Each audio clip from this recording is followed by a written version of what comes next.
ആലപ്പാട് ഖനനം സംബന്ധിച്ച് ജനങ്ങളുടെ ആശങ്ക പരിഹരിക്കുമെന്ന് വ്യവസായ മന്ത്രി ഇ.പി. ജയരാജൻ അറിയിച്ചു.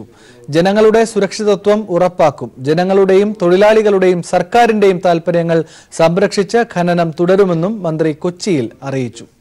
ചർച്ചയ്ക്കുള്ള ക്ഷണം പ്രത്യേക ദൂതൻ മുഖേന സമരക്കാർക്ക് കൈമാറിയതായും മന്ത്രി പ്രതികരിച്ചു. ബഹുമാനപ്പെട്ട കേരള മുഖ്യമന്ത്രിയുടെ സാന്നിധ്യത്തിൽ ഉദ്യോഗസ്ഥ തലത്തിലും കമ്പനി തലത്തിലും അവിടുത്തെ വിഷയങ്ങളെ സംബന്ധിച്ച് വിശദമായിട്ട് തന്നെ ചർച്ച ചെയ്തു. ആ ചർച്ചയുടെ അടിസ്ഥാനത്തിൽ അവിടെ സമരം നടത്തുന്ന ജനങ്ങളുമായിട്ട് ഒരു ചർച്ച ആവശ്യമാണ് എന്ന് മുഖ്യമന്ത്രി തന്നെ നിർദ്ദേശിച്ചു. അതിൻ്റെ അടിസ്ഥാനത്തിൽ സമരത്തിൽ പങ്കാളികളായിട്ടുള്ളവരെ പ്രത്യേകമായി ക്ഷണിച്ച് ഇന്ന് വൈകുന്നേരം 5 മണിക്ക് ആ കാര്യം ചർച്ച ചെയ്യാൻ ഉദ്ദേശിക്കുന്നുണ്ട്. ജനങ്ങളുടെ താല്പര്യങ്ങളും സംസ്ഥാനത്തിൻ്റെ താല്പര്യങ്ങളും തൊഴിലാളികളുടെ താല്പര്യങ്ങൾ സംരക്ഷിച്ചുകൊണ്ടുള്ളൊരു നിലപാടായിരിക്കും ഗവൺമെൻറ് സ്വീകരിക്കുക. എല്ലാവരും ഖനനം തുടരാമെന്നുള്ളത് തന്നെയാണ് പറഞ്ഞിട്ടുള്ളത്. പക്ഷേ അവർക്ക് ചില ബുദ്ധിമുട്ടുകളുണ്ട്, അവർക്ക് ചില ആശങ്കയുണ്ട്. അവർക്ക് ഉള്ള ആശങ്കകൾ പരിഹരിച്ച് ജനങ്ങളുടെ സുരക്ഷിതത്വം ഉറപ്പുവരുത്തിക്കൊണ്ടുള്ള നടപടി ഗവൺമെൻറ് സ്വീകരിക്കുന്നു. LDF യോഗം ആരംഭിച്ചു. 4 പാർട്ടികളെ മുന്നണിയിലെടുത്ത ശേഷം നടക്കുന്ന ആദ്യ യോഗമാണ് ഇന്നത്തേത്. യോഗത്തിൽ മുന്നണി എന്ന നിലയിലുള്ള പ്രവർത്തനങ്ങൾക്ക് രൂപം നൽകും. ലോക്സഭാ തെരഞ്ഞെടുപ്പ് സംബന്ധിച്ച പ്രാഥമിക ചർച്ചകളും യോഗത്തിൽ ഉണ്ടായേക്കും. ദിനകർ ചേരുന്നുണ്ട്. ദിനകർ, ഇടതുപക്ഷം വിപുലീകരിച്ചതിന് ശേഷമുള്ള ആദ്യ യോഗമാണ്. എന്തൊക്കെ വിശദാംശങ്ങൾ നമുക്ക് ഈ ഘട്ടത്തിൽ ലഭിക്കുന്നു? ആനന്ദ്, LDF യോഗം 11:15 ആരംഭിച്ചു. LDF വിപുലീകരിച്ച ശേഷം ചേരുന്ന ആദ്യ യോഗമാണ് ഇന്നത്തേത്. LDF 6 ഘടകകക്ഷികളായിരുന്നു LDFിൽ ഉണ്ടായിരുന്നത്. 4 പാർട്ടികളെ കൂടി മുന്നണിയിൽ എടുത്തതോടെ ഇത് 10 ഉയർന്നു. 10 ഘടകകക്ഷികളും ചേർന്നുള്ള യോഗമാണ് ഇന്ന് ഇപ്പോൾ ആരംഭിച്ചിരിക്കുന്നത്. പ്രധാനമായും തെരഞ്ഞെടുപ്പുമായി ബന്ധപ്പെട്ട വിഷയങ്ങളാണ് ഇന്നത്തെ യോഗത്തിൽ ചർച്ച ചെയ്യുക. ലോക്സഭാ തെരഞ്ഞെടുപ്പ് ഏപ്രിലിൽ നടക്കാൻ ഉള്ള സാധ്യത മുന്നിൽ കണ്ടുകൊണ്ടാണ് ഇപ്പോൾ ഇതുമായി ബന്ധപ്പെട്ടുള്ള ചർച്ചകൾക്ക് LDF യോഗം തുടക്കം കുറിച്ചിരിക്കുന്നത്. LDFിന് അനുകൂലമായൊരു സാഹചര്യം സംസ്ഥാനത്ത് നിലനിൽക്കുന്നുണ്ട് എന്നുള്ള വിലയിരുത്തൽ പൊതുവെ ഉണ്ട്. സംസ്ഥാന സർക്കാരിൻ്റെ പ്രവർത്തനങ്ങൾ ആ രീതിയിൽ മുന്നോട്ട് പോയിരുന്നു. അതേസമയം സ്ത്രീ ശാക്തീകരണ വിഷയവുമായി ബന്ധപ്പെട്ടുകൊണ്ടുള്ള സ്ത്രീ ശാക്തീകരണ വിഷയങ്ങളും ഇന്നത്തെ യോഗം ചർച്ച ചെയ്യും. വനിതാ മതിൽ വലിയ വിജയമായിരുന്നു. 50 ലക്ഷത്തോളം ആളുകൾ വനിതാ മതിലിൽ അണികളായി ചേർന്നിരുന്നു. അത് LDFിന് വലിയ ഊർജം പകർന്നിട്ടുണ്ട്. ഈ പശ്ചാത്തലത്തിൽ സ്ത്രീ ശാക്തീകരണം, സ്ത്രീ സമത്വം മുൻനിർത്തിയുള്ള പ്രചാരണ പരിപാടികൾക്കും ശക്തമായ രീതിയിൽ മുന്നോട്ട് കൊണ്ടുപോകാനുള്ള തീരുമാനവും യോഗത്തിൽ ഉണ്ടാകും. അതോടൊപ്പം തന്നെ വളരെ പ്രധാനപ്പെട്ട കാര്യം തെരഞ്ഞെടുപ്പുമായി ബന്ധപ്പെട്ട, ഞാൻ നേരത്തെ സൂചിപ്പിച്ച കാര്യം തന്നെയാണ്. തെരഞ്ഞെടുപ്പുമായി ബന്ധപ്പെട്ടുകൊണ്ട് താഴേക്കിടയിലുള്ള അണികളെ ഊർജ്ജസ്വലരാക്കുന്നതിന് വേണ്ടിയുള്ള പ്രവർത്തനങ്ങൾ ഇന്നത്തെ യോഗം കൈക്കൊള്ളും. ഊർജ്ജസ്വലരാക്കുന്നതിന് വേണ്ടിയുള്ള പ്രവർത്തനങ്ങൾ ഏത് രീതിയിൽ വേണമെന്നത് സംബന്ധിച്ചുള്ള തീരുമാനം ഇന്നത്തെ യോഗത്തിൽ കൈക്കൊള്ളും എന്നാണ് നമുക്ക് മനസ്സിലാക്കാൻ കഴിയുന്നത്. ഒരുപക്ഷെ കേരള മാർച്ച് പോലെയുള്ള മാർച്ചുകൾ സംഘടിപ്പിക്കാനുള്ള സാധ്യതകളും നിലനിൽക്കുന്നുണ്ട്. അത്തരം കാര്യങ്ങളും ഇന്നത്തെ യോഗത്തിൽ ഉണ്ടാകുമെന്നുള്ള സൂചനകൾ ഉണ്ട്. ഞാൻ നേരത്തെ സൂചിപ്പിച്ചതുപോലെ 4 പാർട്ടികളെയാണ് മുന്നണിയിലേക്ക് എടുത്തിട്ടുള്ളത്. കേരള കോൺഗ്രസ്, ജനാധിപത്യ കേരള കോൺഗ്രസ്, INL, അതോടൊപ്പം തന്നെ കേരള കോൺഗ്രസ് ബാലകൃഷ്ണപിള്ള, കേരള കോൺഗ്രസ് B, ലോക് താന്ത്രിക് ജനതാദൾ തുടങ്ങി 4 പാർട്ടികളെ മുന്നണിയിലെടുത്തതിന് ശേഷമുള്ള ആദ്യ യോഗമാണ് ഇന്ന് ചേർന്നത്. യോഗം ഇപ്പോഴും തുടരുകയാണ്. എന്തായാലും സീറ്റ് വിഭജനം സംബന്ധിച്ചുള്ള ചർച്ചകളൊന്നും തന്നെ ഇന്നത്തെ യോഗത്തിൽ ഉണ്ടാവുകയില്ല. അതേസമയം തെരഞ്ഞെടുപ്പുമായി ബന്ധപ്പെട്ടുകൊണ്ടുള്ള പ്രധാനപ്പെട്ട കാര്യങ്ങൾ ഇന്ന് ചർച്ച ചെയ്യുകയും ചെയ്യും. ശരി ദിനകർ, ഏതായാലും വരുന്ന മണിക്കൂറുകളിൽ യോഗത്തിന്റെ കൂടുതൽ നിർണായകമായ വിവരങ്ങളിലേക്ക് ദിനകറിലേക്ക് എത്താം. ഇപ്പോൾ ലെസ്ലി ജോൺ കൂടി ചേരുന്നുണ്ട്. UDFന്റെയും നിർണായകമായ യോഗം ഇന്ന് തിരുവനന്തപുരത്ത് ചേരും. 11 മണിക്ക് ചേരാനാണ് തീരുമാനിച്ചിരുന്നത് യോഗം. പക്ഷേ അത് 2 മണിയിലേക്ക് മാറ്റിവെക്കുകയായിരുന്നു. പ്രതിപക്ഷ നേതാവിന്റെ ഔദ്യോഗിക വസതിയിലായിരിക്കും യോഗം ചേരുക. ലെസ്ലി, എന്താണ് വിശദാംശങ്ങൾ? ആനന്ദ്, രാവിലെ 11 മണിക്കായിരുന്നു UDF യോഗം നിശ്ചയിച്ചിരുന്നത്. എന്നാൽ KPCC സെക്രട്ടറി അബ്ദുൽ ഗഫൂറിന്റെ നിര്യാതനത്തെ തുടർന്ന് യോഗം 2 മണിയിലേക്ക് മാറ്റുകയായിരുന്നു. പ്രധാനമായും ഇന്നത്തെ യോഗത്തിൽ ചർച്ചാ വിഷയമാവുന്നത് വരുന്ന ലോക്സഭാ തെരഞ്ഞെടുപ്പിലുള്ള സ്ഥാനാർത്ഥി നിർണയമാണ്. മുന്നണികളിൽ വിജയസാധ്യതയുള്ള സ്ഥാനാർത്ഥികളെ നിർത്തണമെന്നുള്ള ആശയമായിരിക്കും ഇന്നത്തെ ചർച്ചയിൽ ഉരുത്തിരിയുക. ഒപ്പം തന്നെ UDF മുന്നണി ശക്തിപ്പെടുത്തുന്നതിന്റെ ഭാഗമായി കൂടുതൽ ആളുകളെ കൂടെ നിർത്തുന്നതിന്റെ സാഹചര്യവും കൂടി ഇന്നത്തെ യോഗം ചർച്ച ചെയ്യും. ഇതിൽ ഏറ്റവും പ്രധാനമായി LDFിലേക്ക് പോയ JDU വിഭാഗത്തിൽ നിന്നുള്ള മറ്റൊരു വിഭാഗം UDF-ഉമായി നിലവിൽ സഹകരിക്കുന്നുണ്ട്. ഒപ്പം തന്നെ NDAയിൽ നിന്നും വിട്ട രാജൻ ബാബു വിഭാഗം ഇവരോടൊപ്പം സന്നദ്ധത അറിയിക്കുകയും ചെയ്തിട്ടുണ്ട്. ഈ രണ്ട് വിഭാഗങ്ങളെയും കൂടെ നിർത്തിക്കൊണ്ട് ലോക്സഭാ പ്രചരണവുമായി മുൻപോട്ട് പോകുക എന്നുള്ള ആശയമാണ് കോൺഗ്രസിനുള്ളത്. ഈ ആശയങ്ങളും കഴിഞ്ഞ ദിവസം ഹൈക്കമാൻഡുമായി നടത്തിയ ചർച്ചയുടെ വിശദാംശങ്ങളും ഇന്നത്തെ മുന്നണി യോഗത്തിൽ കോൺഗ്രസ് അവതരിപ്പിക്കും. ഇതനുസരിച്ചുള്ള തീരുമാനങ്ങളാകും ഇന്നത്തെ മുന്നണി യോഗത്തിൽ ഉണ്ടാകുക. ശരി ലെസ്ലി, ഏതായാലും ഇരു മുന്നണികളുടെയും യോഗം തിരുവനന്തപുരത്ത് ചേരും. ലോക്സഭാ തെരഞ്ഞെടുപ്പ് പ്രധാന ചർച്ചയായി മുന്നണികൾക്കുള്ളിൽ ഉണ്ടാകും എന്ന് തന്നെയാണ് വിശദാംശങ്ങൾ ലഭിക്കുന്നത്. മറ്റു വാർത്തകൾ കൂടി നോക്കാം. KSRTC തൊഴിലാളി സംഘടനാ പ്രതിനിധികളുമായി ലേബർ കമ്മീഷണറുടെ ചർച്ച ആരംഭിച്ചു. ഹൈക്കോടതി നിർദ്ദേശത്തെ തുടർന്നാണ് ലേബർ കമ്മീഷണറുടെ നേതൃത്വത്തിലുള്ള ചർച്ച. പണിമുടക്ക് മാറ്റിവെച്ച സാഹചര്യത്തിൽ നിർണായക തീരുമാനങ്ങൾ യോഗത്തിൽ ഉണ്ടാകില്ല. എന്നാൽ KSRTC MD ടോമിൻ ജെ തച്ചങ്കരിക്കെതിരെ സംഘടനാ പ്രതിനിധികൾ കമ്മീഷണർക്ക് പരാതി നൽകും. തൊഴിൽ നിയമങ്ങൾ KSRTCയിൽ പാലിക്കപ്പെടുന്നില്ല എന്നാണ് സംയുക്ത ട്രേഡ് യൂണിയൻ നേതാക്കളുടെ പരാതി. ഫോക്സ്വാഗൻ കാർ കമ്പനിക്കെതിരെ ദേശീയ ഹരിത ട്രൈബ്യൂണൽ 100 കോടി രൂപ പിഴ ചുമത്തി. പുക മലിനീകരണവുമായി ബന്ധപ്പെട്ട കേസിലാണ് നടപടി. അന്തരീക്ഷ മലിനീകരണം ഉണ്ടാക്കുന്നു എന്ന് കണ്ടെത്തിയതിനെ തുടർന്നാണ് പിഴ. നാളെ വൈകുന്നേരത്തിന് മുൻപേ പിഴ അടയ്ക്കാനും നിർദ്ദേശം നൽകിയിട്ടുണ്ട്. പിഴ അടച്ചില്ലെങ്കിൽ ഇന്ത്യയിലെ MDയെ അറസ്റ്റ് ചെയ്യാനും കോടതി ഉത്തരവിട്ടു. സന്തോഷകരമായ ഒരു വാർത്തയിലേക്ക് കൂടി പോവുകയാണ്. രഞ്ജി ട്രോഫിയിൽ കേരളം സെമിയിലേക്ക് കടക്കാൻ പോകുന്നു. സെമിയിലേക്ക് കടക്കുകയാണെങ്കിൽ അത് കേരള ടീമിനെ സംബന്ധിച്ച ചരിത്രമാണ്. ആദ്യമായ സെമി പ്രവേശമായിരിക്കും ഉണ്ടാവുക. വിഷ്ണു ഇപ്പോൾ സ്പോർട്സ് ഡെസ്കിൽ നിന്നും ചേരുന്നുണ്ട് ഈ വാർത്തയുടെ വിശദാംശങ്ങളുമായി. വിഷ്ണു, 9 വിക്കറ്റ് ഗുജറാത്തിന് നഷ്ടപ്പെടുന്നു എന്നാണ് നമുക്ക് ഇപ്പോൾ ലഭിക്കുന്ന വിവരം. അതായത് വളരെ കുറച്ച് സമയത്തിനുള്ളിൽ ആ സന്തോഷകരമായ ചരിത്രപരമായ വാർത്ത നമുക്ക് കേൾക്കാനാകുമോ? തീർച്ചയായും ആനന്ദ്, ഇന്ന് 3-ാം ദിനം ഗുജറാത്ത് കേരളത്തിനെതിരെ 195 റൺസിന്റെ വിജയലക്ഷ്യവുമായി ഇറങ്ങിയപ്പോൾ കേരളത്തിന് വേണ്ടിയിട്ട് കേരളത്തിന്റെ പേസ് നിര വളരെ മികച്ച ഒരു പ്രകടനം പുറത്തെടുത്തിരിക്കുന്നു. ഇതിൽ തന്നെ ബേസിൽ തമ്പി 5 വിക്കറ്റും സന്ദീപ് വാര്യർ 3 വിക്കറ്റും നേടിയിരിക്കുന്നു. ഈ ഒരു ബോളിംഗ് പ്രകടനമാണ് ഇപ്പോൾ കേരളത്തെ സെമിയിലേക്ക് കൊണ്ടെത്തിച്ചിരിക്കുന്നത്. ഇനി 1 വിക്കറ്റ് കൂടി മാത്രം അവശേഷിക്കുന്നു ഗുജറാത്തിന്. ഈ 1 വിക്കറ്റ് കൂടി നേടാനായാൽ കേരളം ഒരു ചരിത്രമാണ് ഈ വയനാട്ടിലെ കൃഷ്ണഗിരി സ്റ്റേഡിയത്തിൽ എഴുതുന്നത്. അതായത് കേരളം ഇതുവരെ രഞ്ജി ട്രോഫിയിൽ സെമി കണ്ടിട്ടില്ല. അങ്ങനെ കേരളത്തിന്റെ ഒരു സെമി പ്രവേശം ഈ ഒരു തവണ സാധ്യമാകുന്നു എന്ന ഒരു ചരിത്ര നിമിഷത്തിലേക്ക് കേരളം എത്തിക്കൊണ്ടിരിക്കുകയാണ്.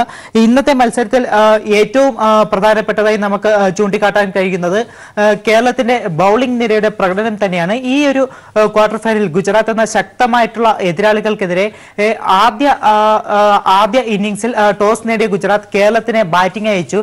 ഈ കേരളത്തിനെ ബാറ്റിംഗിന് അയക്കുമ്പോൾ അവരുടെ ഗുജറാത്തിന്റെ ലക്ഷ്യം എന്ന് പറയുന്നത് ഈ ഒരു പിച്ച്, കൃഷ്ണഗിരിയിലെ പിച്ച് പേസിനെ അനുകൂലിക്കുന്ന ഒരു പിച്ചാണ്. അതുകൊണ്ട് തന്നെ ചെറിയ സ്കോറിൽ കേരളത്തിനെ പുറത്താക്കുക, അതിനുശേഷം ഒരു ലീഡ് എടുക്കുക എന്ന ലക്ഷ്യത്തോടെയായിരുന്നു ഗുജറാത്ത് കേരളത്തിനെ ബാറ്റിംഗിന് അയച്ചത്. എന്നാൽ ആ ഗുജറാത്തിന്റെ ആദ്യത്തെ ഒരു ലക്ഷ്യം വിജയം കാണുന്ന ഒരു കാഴ്ചയായിരുന്നു ആദ്യ ഇന്നിംഗ്സിൽ ഉണ്ടായിരുന്നത്. അതായത് കേരളം 185 റൺസിന് പുറത്താവുകയും ചെയ്തിരുന്നു. അതിനു പിന്നാലെ ഗുജറാത്തിനും ഇതേ ഒരു നില, അതായത് ഗുജറാത്തിന് ഒരു വിക്കറ്റ് വീഴ്ചയുണ്ടായി. കേരളത്തിന് വേണ്ടി ബേസിൽ തമ്പിയും ആദ്യ ഇന്നിംഗ്സിൽ ബേസിൽ തമ്പി 3 വിക്കറ്റും സന്ദീപ് വാര്യർ 4 വിക്കറ്റും നേടിയിരുന്നു. ഇവരുടെ ഒരു ബോളിംഗ് പ്രകടനത്തിൽ ഗുജറാത്ത് ആദ്യ ഇന്നിംഗ്സിൽ 171 പുറത്താവുകയും കേരളം ഒരു 23 റൺസിന്റെ നിർണായക ലീഡ് ഗുജറാത്തിന് മേൽ നേടുകയും ചെയ്തു. അതിനുശേഷം രണ്ടാം ഇന്നിംഗ്സിൽ കേരളം 195 റൺസിന്റെ ഒരു ലീഡ് ഗുജറാത്തിന് മുന്നിൽ പടുത്തുയർത്തി. ഈ ഒരു ലീഡ് പിന്തുടർന്ന് 3-ാം ദിനം ഇന്ന് ഗുജറാത്ത് കളിക്കാൻ ഇറങ്ങിയപ്പോൾ തുടക്കത്തിൽ തന്നെ ഗുജറാത്തിന് വിക്കറ്റുകൾ നഷ്ടമാകുന്ന ഒരു കാഴ്ചയായിരുന്നു. ഈ തുടക്കത്തിൽ ആദ്യത്തെ 18 റൺസ് എടുക്കുന്നതിന് മുന്നെയാണ് ഗുജറാത്തിന്റെ ആദ്യ 4 വിക്കറ്റുകൾ നഷ്ടമായത്. അതിനു പിന്നാലെ തന്നെ ഇപ്പോൾ മറ്റു വിക്കറ്റുകളും പോയി 9 വിക്കറ്റിലേക്ക് എത്തി നിൽക്കുന്നു. ഇതിൽ തന്നെ കേരളത്തിന്റെ ബാറ്റിംഗ് നിരയ്ക്ക് വലിയ കാര്യമായ ഒരു പ്രകടനം കാഴ്ചവെക്കാൻ കഴിഞ്ഞില്ല. അതേസമയം ബേസിൽ തമ്പിയുടെ പ്രകടനമാണ് ബാറ്റിംഗിലും ബോളിംഗിലും ബേസിൽ തമ്പിയാണ് ഒരു മാൻ ഓഫ് ദ മാച്ച് പ്രകടനം ഇപ്പോൾ ഇവിടെ കാഴ്ചവെച്ചിരിക്കുന്നത്. ബേസിൽ തമ്പി ആദ്യ ഇന്നിംഗ്സിൽ ബാറ്റ്സ്മാൻമാർ പരാജയപ്പെട്ടപ്പോൾ ബേസിൽ തമ്പി 37 റൺസ് എടുത്തിരുന്നു. ഈ ഒരു 37 റൺസാണ് ആദ്യ ഇന്നിംഗ്സിൽ കേരളത്തിന് ഒരു ഭേദപ്പെട്ട സ്കോറിലേക്ക് എത്താൻ സഹായിച്ചത്. അതിനു പിന്നാലെ ഈ രണ്ടാം ഇന്നിംഗ്സിലേക്ക് വരുമ്പോൾ ബേസിൽ തമ്പിക്ക് ബാറ്റിംഗിൽ ഫോം ആവാൻ കഴിഞ്ഞിരുന്നില്ല. അതേസമയം ബോളിംഗിൽ ബേസിൽ തമ്പി മികച്ച പ്രകടനം കാഴ്ചവെച്ചിരിക്കുന്നു. 5 വിക്കറ്റ് ബേസിൽ തമ്പി ഇപ്പോൾ നേടിയിരിക്കുന്നു. ബേസിൽ തമ്പിയുടെ ഏറ്റവും ഈ ഒരു പിച്ചിൽ കിട്ടുന്ന ഏറ്റവും മികച്ച ഒരു അവസരം എന്ന് പറയുന്നത് ബേസിൽ തമ്പി ഇപ്പോൾ ബോൾ ചെയ്യുന്നത് 140-142 ഒരു സ്പീഡിലാണ് ബേസിൽ തമ്പി ഇപ്പോൾ ഇവിടെ ബോൾ ചെയ്യുന്നത്. അതുപോലെ തന്നെ ബേസിൽ തമ്പിക്ക് മികച്ച പിന്തുണ നൽകുന്നത് സന്ദീപ് വാര്യരാണ്. സന്ദീപ് വാര്യർ മികച്ച ഒരു എക്സ്പീരിയൻസ്ഡ് ആയിട്ടുള്ള ഒരു പ്ലെയർ തന്നെയാണ്. സന്ദീപ് വാര്യർക്ക് ഈ ഒരു കൃഷ്ണഗിരിയിലെ പിച്ചിൽ മികച്ച സ്വിംഗ് ലഭിക്കുന്നുണ്ട്. ഈ ഒരു മികച്ച സ്വിംഗ് ലഭിക്കുന്നത് തന്നെയാണ് ഗുജറാത്ത് ബാറ്റ്സ്മാൻമാരെ ഏറ്റവും കൂടുതൽ കുഴയ്ക്കുന്നതും വട്ടം കറക്കുന്നതും ഇവരുടെ ഒരു ബോളിംഗ് മികവ് തന്നെയാണ്. ആനന്ദ്, എന്തു തന്നെയായാലും ഇപ്പോൾ ഇനി 1 വിക്കറ്റ് അരികെ കേരളം ചരിത്രത്തിനരികെ എത്തി നിൽക്കുന്നു എന്ന് വേണം നമുക്ക് പറയാം. വിഷ്ണു, ദയവായി തുടരുക. കൂടുതൽ വിശദാംശങ്ങൾ കളിയുമായി ബന്ധപ്പെട്ട ആ വിജയത്തിന്റെ നിർണായക നിമിഷങ്ങൾ കൂടി പങ്കുവെക്കേണ്ടതുണ്ട്. ഇപ്പോൾ കായിക നിരീക്ഷകൻ കൂടിയായ ദേവദാസ് നമ്മളോടൊപ്പം ചേർന്നുണ്ട്. ദേവദാസ്, അല്പം മുൻപ് രഞ്ജി ട്രോഫിയുമായി ബന്ധപ്പെട്ട പരിശോധനയിൽ താങ്കൾ ഞങ്ങളോടൊപ്പം ചേർന്നതാണ്. ഇപ്പോൾ ഇതാ ആ നിർണായക ഘട്ടത്തിന് അരികെ കേരളം എത്തി നിൽക്കുന്നു. കേരളത്തിന്റെ പേസ് ടീം, അതായത് ബേസിൽ തമ്പിയും സന്ദീപ് വാര്യരും അടങ്ങുന്ന ആളുകളുടെ പേരെടുത്തു പറയാതെ കഴിയില്ല. നിർണായകമായ സ്വാധീനം കളിയിൽ ചെലുത്തിയിരിക്കുന്നു. എങ്ങനെ പ്രതികരിക്കുന്നു? ഇത് ചരിത്രം ഓർത്തം തന്നെ കേരളത്തിന്റെ ക്രിക്കറ്റ് ഹിസ്റ്ററിയിൽ ഇപ്പൊ ലാസ്റ്റ് വിക്കറ്റ് ഇപ്പൊ ബേസിൽ തമ്പി ഈ പേസ് അറ്റാക്ക് ആണ് ഇന്ന് ഇന്ത്യയിൽ രഞ്ജി കളിച്ചതിൽ ഏറ്റവും നല്ല കൺസിസ്റ്റന്റ് അറ്റാക്ക്. എന്താ പറയാ, ഇപ്പം വാര്യർ 38 വിക്കറ്റ് എടുത്തു, ബേസിൽ തമ്പി 30ാമത്തെ വിക്കറ്റിലേക്ക് വന്നിരിക്കുന്നു. MD നിതീഷ് തിരിച്ചു വരവ് 2 കൊല്ലം കഴിഞ്ഞ് തിരിച്ചു വരുമ്പോൾ മികച്ച പ്രകടനം കാഴ്ചവെക്കുന്നു. ഇനിയൊരു 4ാം കൂടി സീമർ എടുത്താൽ രഞ്ജി ചാമ്പ്യൻസ് പോലും ആവേണ്ട ടീമാണ്. ഇത് ചരിത്രമുഹൂർത്തമാണ്. അതിൽ എല്ലാവരെയും ഞങ്ങൾ പറയണം. എന്താ പറയുക, ഈ കോച്ചിങ് സ്റ്റാഫായ വാട്ട്മോർ എന്ന super coach, assistant coach Mazhar Maidu, അത് കണ്ണൂരുകാരനാണ്, തലശ്ശേരിക്കാരനാണ്. അവരുടെ KCAനെയും ഇതിൽ കൺക്രീറ്റ് ടീമായിട്ട് ഈവൻ അതും നോക്കണം. 10 ആളെ വെച്ചിട്ട് സഞ്ജു സാംസൺ ആദ്യത്തെ ദിവസം ഇഞ്ചേർഡ് ആയിട്ട് ഫ്രാക്ചർ ആയിട്ട് പുറത്തായാണ് ഈ ടീമിൽ നിന്ന്. എന്നിട്ടും കേരളം 185 ഓൾ ഔട്ട് ആയിട്ട് തിരിച്ചു വരികയാണ് ചെയ്തത്. അതും ഇന്റർനാഷണൽ പ്ലേയേഴ്സായി ഇന്ത്യക്ക് വേണ്ടി കളിച്ച പാർത്ഥി പട്ടേൽ, അക്സർ പട്ടേൽ, പീയൂഷ് ചൗള എന്നിവരും കലേറിയ എന്ന് പറയുന്ന ഫസ്റ്റ് ക്ലാസ്സിലെ ഏറ്റവും നല്ല ഓൾറൗണ്ടറാണ് ഗുജറാത്ത് ചാമ്പ്യൻസ് ആക്കിയപ്പോൾ കലേറിയ. പിന്നെ പഞ്ചൽ എന്ന് പറഞ്ഞ 800-ൽ പരം റൺസ് എടുത്ത പഞ്ചലുമുള്ള ഒരു ടീമിനെ തോപ്പിക്കാൻ പറ്റിയ ഭാഗത്തിലേക്ക് കേരളം പ്രൊഫഷണലായി വളർന്നിരിക്കുന്നു. 2ാമത്തെ കൊല്ലം ക്വാർട്ടറിൽ എത്തുമ്പോൾ ഇനി സെമിയിൽ എത്തിയാൽ വിദർഭി ആരുമായിട്ടും ഈ രഞ്ജി ചാമ്പ്യൻസ് ആവേണ്ട ഒരു ടീം സ്പിരിറ്റ് ആണ്. ഇപ്പൊ രോഹൻ പ്രേമിനെ പോലത്തെ തിരിച്ചു വിളിക്കുക, ഒരു കൺസിസ്റ്റന്റ് ആയിട്ട് 5 ദിവസം ബാറ്റ് ചെയ്യുന്ന ഒരു ബാറ്റ്സ്മാനും ഒരു ഫാസ്റ്റ് ബോളറും കൂടി ഉണ്ടെങ്കിൽ കേരളം ഏത് ലിമിറ്റിലേക്കും പോകും. പക്ഷെ ഇന്നത്തെ പ്രകടനം ഫാസ്റ്റ് ബോളേഴ്സിനെ കൊണ്ട് എന്താ പറയുക, ആദ്യത്തെ ദിവസം ഞങ്ങൾ 185-ന് പോയപ്പോൾ ആ ദിവസം തന്നെ 4 വിക്കറ്റ് വീഴ്ത്തിക്കൊണ്ട് തിരിച്ചു വന്നു. ആ തിരിച്ചു വരവാണ് കേരളത്തിനെ ഈ നിലയിലേക്ക് പോക്കിയത്. ഈ ഒരു ഡബിൾ പേസ് വിക്കറ്റ് ആണ് കാണുന്നത്. ഒരു ഹിൽ എൻഡിൽ നിന്ന് കാണുന്നത്, ഈ പവലിയൻ എൻഡിൽ നിന്ന് കാണുന്ന വിക്കറ്റ് ലോ ആവുന്നു. അപ്പുറത്തെ ഹിൽ എൻഡിൽ കാണുന്നത് ഹിൽ എൻഡിൽ കാണുന്നത് അൺഎക്സ്പെക്ടഡ് ബൗൺസ് ആണ്. അതാണ് സഞ്ജു സാംസൺ ഇഞ്ചേർഡ് ആയത്, കൈക്കുകൊണ്ട് പൊട്ടൽ വന്നത്. അതുകൊണ്ട് ഈ വിക്കറ്റില് ഏറ്റവും നല്ല എന്ന് പറഞ്ഞാൽ സാധാരണ കേരള ടീം ഞങ്ങള് മൈൻഡിൽ ഒരു കോൺഫിഡൻസ് ഇല്ലാണ്ട് പതറുന്ന കാഴ്ചയിൽ നിന്ന് അതാണ് ഈ കോച്ചിങ് സ്റ്റാഫിന്റെ, അത് വാട്ട്മോറും ഈ മസർ മൈദു എന്നിവരുടെ എല്ലാം ഒരു കഴിവും ഇതിൽ പ്രത്യേകം പറയണം. അവർ ആ കോൺഫിഡൻസ് കൊടുത്തിട്ട് കേരള ടീമിനെ തിരിച്ചു വന്നിരിക്കുന്നു. അല്ലെങ്കിൽ ഞാൻ ഫസ്റ്റ് ഡേ എന്നെ കണ്ടപ്പോൾ ഞാൻ വിചാരിച്ചു ഇനി പോയി, ഫസ്റ്റ് ഇന്നിംഗ്സിൽ ഗുജറാത്ത് വലിയൊരു സ്കോർ എടുത്ത് ഞങ്ങൾ സാധാരണ പോലെ തോക്കുന്നതാണ്. പക്ഷേ ഈ കേരള ടീം ഒരു ഫൈറ്റിംഗ് യൂണിറ്റ് ആയിരിക്കുന്നു. അതാണ് അത് ഒന്ന് ആലോചിക്കണം. സീസൺ തുടങ്ങുന്നതിന് മുമ്പേ ക്യാപ്റ്റന്റെ എതിരെ കലാപം നടത്തിയ കളിക്കാരുണ്ടായിരുന്നതാണ്. ആ കളിക്കാരെ മുഴുവൻ തിരിച്ചു വിളിച്ച് കോച്ചിങ് സ്റ്റാഫല്ല മാനേജ്മെന്റിൽ അതിലാണ് ഈ വാട്ട്മോറിയെല്ലാം കഴിവ്. ആ കളിച്ച് അവർ ഒരു വിജയ തൃഷ്ണയുള്ള കളിക്കാരാക്കി മാറ്റിയതിലാണ് കേരളത്തിന്റെ ഏറ്റവും വലിയ വിജയം ഞാൻ ഇതിൽ കാണുന്നത്. ഈ 96-ൽ ഫിറോസ് ബി റഷീദ് ക്വാളിഫയിങ് റൗണ്ടിൽ ആദ്യമായി എത്തിച്ചു. സുനിൽ ഒയാസിസ് പിന്നെ ഒരു ക്വാളിഫയിങ് റൗണ്ടിൽ ഞങ്ങളെ മധ്യപ്രദേശിനെ ഇതാക്കിയിട്ട് എത്തിക്കുകയും ചെയ്തപ്പോഴും ഒരു സോസോ ടീമായിരുന്നു ഞങ്ങൾ. പക്ഷേ ഇപ്പോൾ രഞ്ജിയിൽ ടോപ്പ് കണ്ടന്റർ, നിങ്ങൾ ആലോചിക്കണം, ഏറ്റവും വലിയ മുടിചൂട മന്നന്മാരായ രഞ്ജി ചാമ്പ്യൻസ് ആയ ബോംബെ ക്വാളിഫയിങ് റൗണ്ടിന് മുമ്പേ പുറത്തായ വർഷമാണിത്, ഡൽഹി പുറത്തായ വർഷമാണിത്, ബംഗാൾ പുറത്തായ വർഷമാണിത്, മധ്യപ്രദേശ് പുറത്തായ വർഷമാണിത്. അപ്പോൾ ടോപ്പ് 4 ടീംസ്, അതായത് ഇന്ത്യയിലെ ഏക്കാല ടീം 30 ഇയേഴ്സിലെ ഏറ്റവും വലിയ ടീംസ് ആയിരുന്നു ഈ ബോംബെ, ഡൽഹി എല്ലാം, ബംഗാളെല്ലാം. എന്നിട്ട് അവരെല്ലാം പുറത്തായ വർഷത്തിലാണ് കേരളം ക്വാളിഫൈ ചെയ്ത് ഈ നിലയിലേക്ക് ഇന്ത്യയിൽ കഴിഞ്ഞ വർഷത്തിന്റെ അപ്പുറം ചാമ്പ്യൻസ് ആയ ഗുജറാത്തിന്, അതും പാർത്ഥിവ് പട്ടേൽ ഓസ്ട്രേലിയയിൽ നിന്ന് തിരിച്ച് 4 ദിവസം മുമ്പേ വന്നപ്പോഴാണ് ഇതിന്റെ ലീഡ് എടുത്തു. ബുംറയുടെ ടീമും കൂടിയാണ്. ബുംറ ഇപ്രാവശ്യം വന്നിട്ടില്ല. പക്ഷേങ്കിൽ ആ ടീമിനെയാണ് അട്ടിമറിക്കാൻ പോകുന്നത്. ഇത് ചരിത്രമുഹൂർത്തമാണ്. ഇവിടെ വയനാട്ടിൽ എല്ലാവരും ആവേശ ഇതിലാണ് കാണികൾ. സ്കൂൾ കുട്ടികൾ പോലും ഇപ്പോൾ കളി കാണാൻ വന്നിരിക്കുന്നു. ഇവിടെ കേരളം മറ്റൊരു ചരിത്രം എഴുതുക. അത് എത്രയോ കാലമായിട്ട് ഞങ്ങൾക്ക് പ്ലേയേഴ്സ് ഉണ്ടായിരുന്നു, ഇൻഡിവിജ്വൽ പ്ലേയേഴ്സ്, രമേശ് സമ്പത്ത്, അങ്ങനത്തെ എല്ലാം ബിഗ് പ്ലേയേഴ്സ് ഉണ്ടായിരുന്നു. പക്ഷെ ഒരു യൂണിറ്റ് അല്ലായിരുന്നു ഇതുവരെ കേരള ടീം. ആ യൂണിറ്റിൽ ചരിത്രത്തിലേക്ക് നടന്നെടുക്കുന്നു. ഇത് സ്പോർട്ടിംഗ് ഹിസ്റ്ററിയിൽ ഏറ്റവും വലിയൊരു ചരിത്രമുഹൂർത്തമാണ്. ക്രിക്കറ്റിംഗ് ഇത് മാത്രമല്ല, സ്പോർട്ടിംഗ് ഹിസ്റ്ററിയിൽ ഹൗ ടു വിൻ കാണിക്കുന്നു. അതിനി ഈ കൊല്ലം രഞ്ജി ചാമ്പ്യൻസ് ആവാൻ പോകുന്ന ടീം എന്ന പ്രതീക്ഷ വയനാട്ടുകാർക്കും ഈ കേരളത്തിനും. അത് ഒന്നാമത് പറയേണ്ടത് ഇവിടെയുള്ള നാസർ മച്ചാൻ എന്നെല്ലാം പറയുന്ന സെക്രട്ടറി എല്ലാം ഉണ്ട്, ഇതുണ്ട്, ഇവിടെയുള്ള ഷിനോജും മറ്റേ ഇതെല്ലാം കളിക്കാർ. ഈ വയനാടിന് ഈ ഒരു ഗ്രൗണ്ട് സൂപ്പർ ഗ്രൗണ്ടാണ്. അതാണ് ഏറ്റവും വലിയ. കുറച്ചൊരു ഗാലറിയും കൂടിയെല്ലാം ഒരു സൈഡിലെല്ലാം വെച്ച് ദേവദാസ് ഈ ഘട്ടത്തിൽ നമ്മളോടൊപ്പം തുടരുമെന്ന് തന്നെ പ്രതീക്ഷിക്കുന്നു. ദേവദാസ് സൂചിപ്പിച്ച ചില നിർണായകമായ കാര്യങ്ങൾ കൂടി നമ്മുടെ സ്പോർട്സ് ഡെസ്കിന്റെ വിലയിരുത്തലിലേക്ക് പോകേണ്ടതുണ്ട്. വിഷ്ണു, ആ കോൺസ്റ്റന്റ് ആയ സ്ഥിരത ഉള്ള പ്രകടനം രഞ്ജി ട്രോഫി പിടിക്കണം എന്ന നിലയിൽ കേരളം കാണിച്ചിട്ടുണ്ടോ? കേരളത്തിന്റെ പേസ് സഖ്യം, അതായത് സന്ദീപ് വാര്യരും ബേസിൽ തമ്പിയും ആ നിലയിൽ കൃത്യമായി നീങ്ങിയിട്ടുണ്ടോ? കേരളത്തിന്റെ ബാറ്റിംഗ് മികവ് എങ്ങനെയായിരുന്നു? അദ്ദേഹം സൂചിപ്പിച്ചപ്പോൾ ദേവദാസ് ഒക്കെ പ്രതികരിച്ചതുപോലെ ടീം മാനേജ്മെന്റിന്റെ കാര്യത്തിൽ കൃത്യമായി രഞ്ജി ഇത്തവണ പിടിക്കണം, ചരിത്രം കുറിക്കണം എന്ന നിലയിൽ ഒരു മുന്നോട്ട് പോക്ക് കേരള ടീമിന്റെ ഭാഗത്ത് നിന്ന് ഉണ്ടായതായി നമുക്ക് വിലയിരുത്താൻ കഴിയുന്നുണ്ടോ വിഷ്ണു? തീർച്ചയായും ആനന്ദ്, നമ്മൾ ഇത്തവണത്തെ രഞ്ജി ട്രോഫി കേരള ടീമിനെ കുറിച്ച് പറയുമ്പോൾ ഈ കേരള ടീം ഇത്തവണ ബൗളിംഗ് നിരയുടെ മികവിലാണ് ഇവിടം വരെ എത്തിയിരിക്കുന്നത്. ഇനിയൊരു സെമി കടന്ന ഒരു ചരിത്രം നേടുന്നത് പോലും കേരള ടീമിന്റെ ബൗളിംഗ് നിരയുടെ ശക്തി കൊണ്ടാണ്. അതായത് ഈ ഒരു ക്വാർട്ടർ, ഗുജറാത്തിനെതിരെയുള്ള ക്വാർട്ടർ മത്സരത്തിൽ തന്നെ നമ്മൾ എടുത്തു നോക്കിയാൽ പോലും കേരളത്തിന്റെ പേസ് നിര, ഈ പേസ് നിരയിൽ ഏറ്റവും പ്രധാനപ്പെട്ടതായി നമുക്ക് പറയേണ്ട 3 പേരുകളാണ്. ഒന്ന് ബേസിൽ തമ്പി, സന്ദീപ് വാര്യർ, അതുപോലെ തന്നെ MT നിതീഷ്. ഈ 3 ബോളർമാരുടെ മികവാണ് കേരളത്തെ ഇപ്പോൾ ഈ ഒരു ചരിത്ര നിമിഷത്തിലേക്ക് എത്തിച്ചിരിക്കുന്നത്. അതിൽ തന്നെ ബേസിൽ തമ്പിയുടെ പ്രകടനം എടുത്തു പറയേണ്ടിയിരിക്കുന്നത്. അതായത് ബേസിൽ തമ്പി ഈ ഒരു പ്രകടനം കൊണ്ട് ഇന്ത്യ A ടീമിലേക്ക് വരെ എത്തിപ്പെടാൻ പറ്റുന്ന ഒരു പ്രകടനം ഇപ്പോൾ ഇവിടെ വയനാട്ടിൽ കാഴ്ചവെച്ചിരിക്കുന്നു.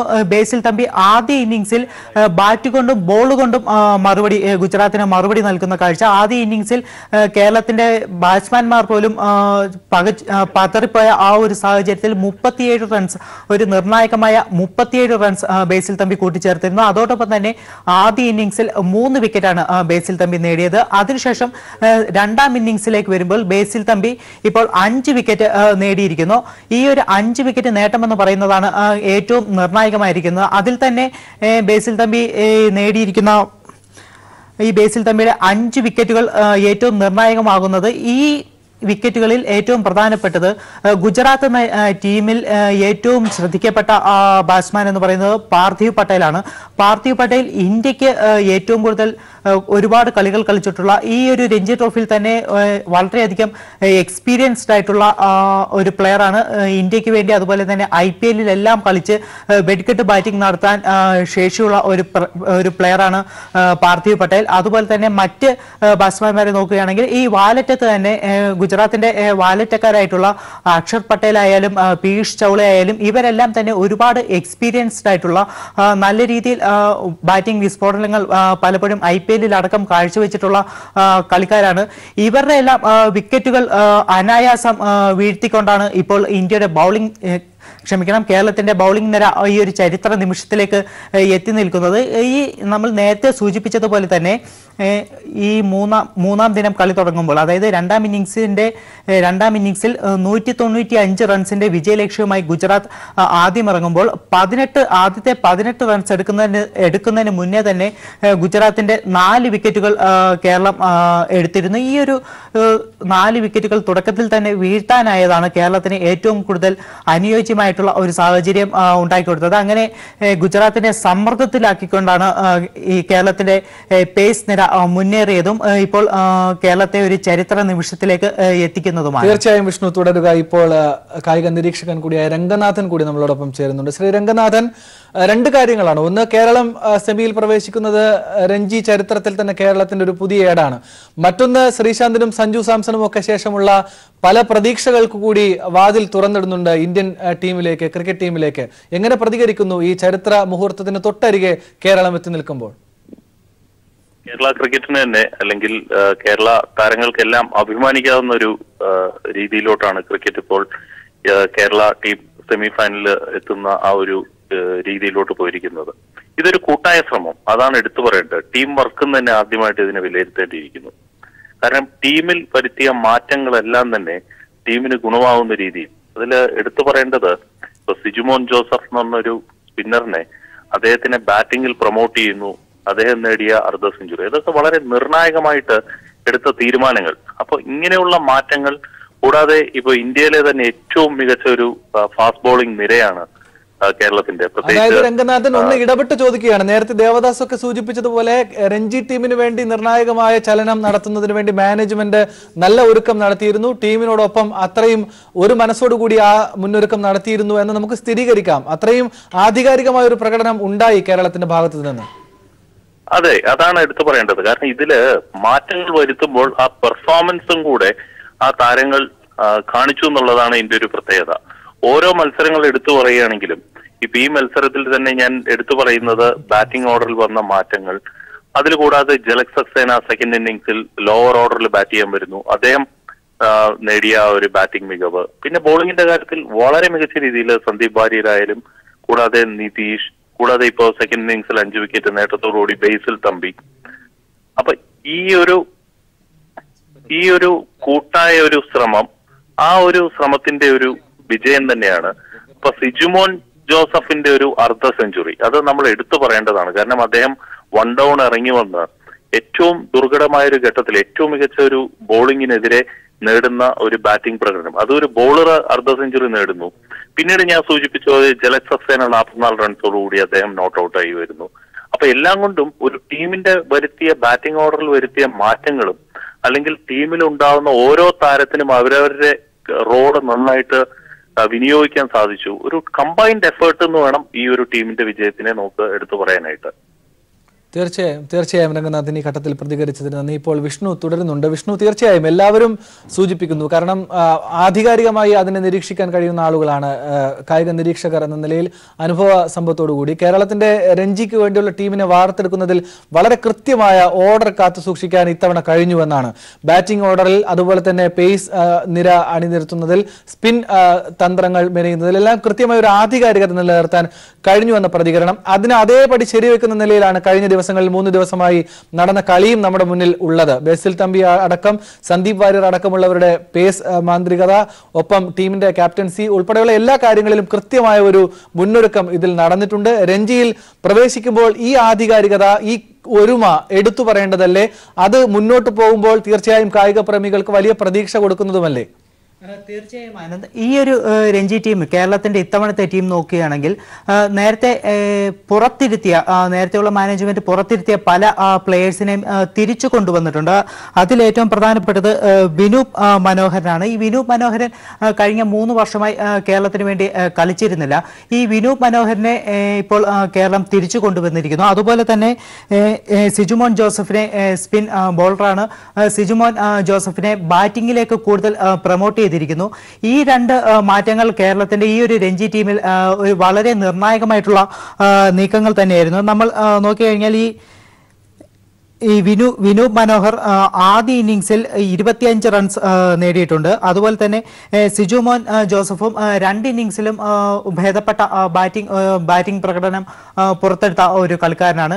ഇങ്ങനെ ഇത്തവണ കേരളം രഞ്ജിക്ക് വേണ്ടി തയ്യാറെടുക്കുമ്പോൾ എങ്ങനെയും രഞ്ജിയിൽ ഒരു ചരിത്രം കുറിക്കണം എന്ന ഒരു ലക്ഷ്യം, ആ ഒരു ലക്ഷ്യം മുൻനിർത്തിക്കൊണ്ട് തന്നെ വളരെ ഒത്തിണക്കമുള്ള രീതിയിൽ ഒരു ടീമിനെ അണിയിച്ചൊരുക്കുന്നതിൽ ഇപ്പോൾ കോച്ച് വാട്ട്മോർ അടക്കം വിജയിച്ചിരിക്കുന്നു എന്ന് വേണം നമുക്ക് ഇപ്പോഴത്തെ കേരളത്തിന്റെ പ്രകടനത്തിൽ നിന്നും മനസ്സിലാക്കാൻ. അതുപോലെ തന്നെ ഈ കേരളത്തിൽ ഇത്തവണ കളിച്ചപ്പോൾ എങ്ങനെയും കളി ജയിക്കണം എന്നുള്ള ഒരു വാശി കേരളത്തിന്റെ കളിക്കാരിൽ നിന്നെല്ലാം തന്നെ കാണാൻ സാധിച്ചിരുന്നു. അത് തന്നെയാണ് കഴിഞ്ഞ ദിവസം സഞ്ജു സാംസന്റെ ഭാഗത്തു നിന്നും ഉണ്ടായത്. അതായത് ആദ്യ ഇന്നിംഗ്സിൽ സഞ്ജു സാംസണ് കൈക്ക് പരിക്കേറ്റ് റിട്ടയർഡ് ഹാർട്ടായിരുന്നു.